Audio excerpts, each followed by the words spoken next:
All right, guys, and for the third problem, a little bit tougher because we're looking at a little bit of a rational function here where we've got the x cubed in the basement. And so as I go through this problem and we're getting the derivative, or I'm sorry, the integral of this function, I'm going to make sure that I rewrite -50 divided by x cubed as -50 times x to the -3rd. So just make sure you're ready for that as we go through.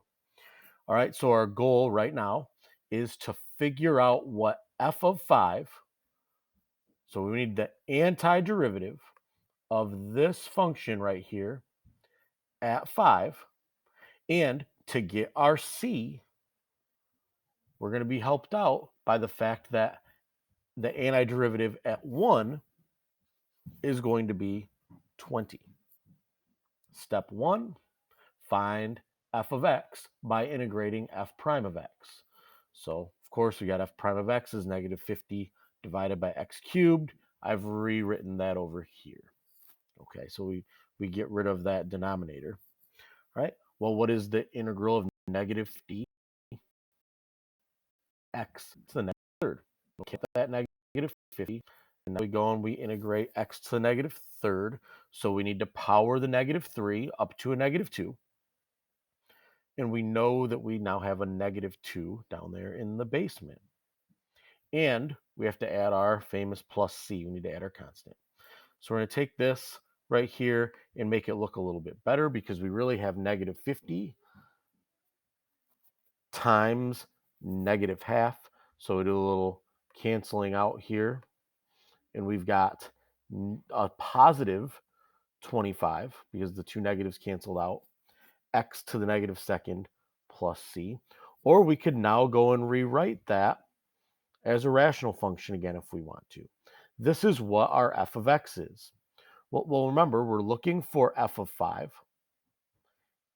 when we know that f of 1 is -20. So the next thing we're going to do is we're going to put a 1 in for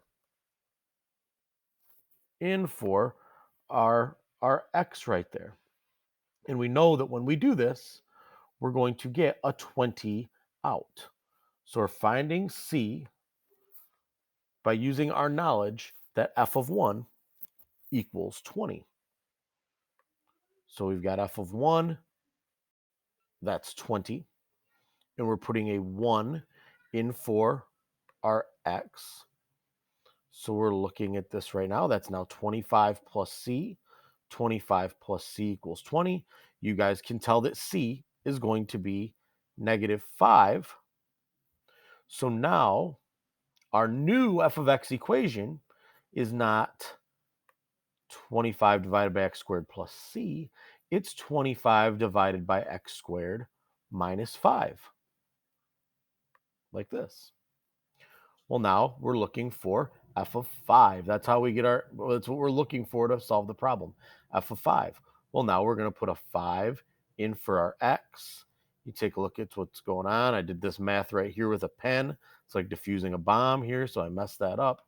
So we've got 25 divided by 5 squared. That's 25 divided by 25.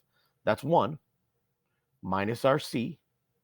So 1 minus 5 is going to be -4. And that ends up being the solution with that condition. So that's our third example. I'm going to go back now and kind of do a shortcut on an exponential example back like that's similar to our first problem.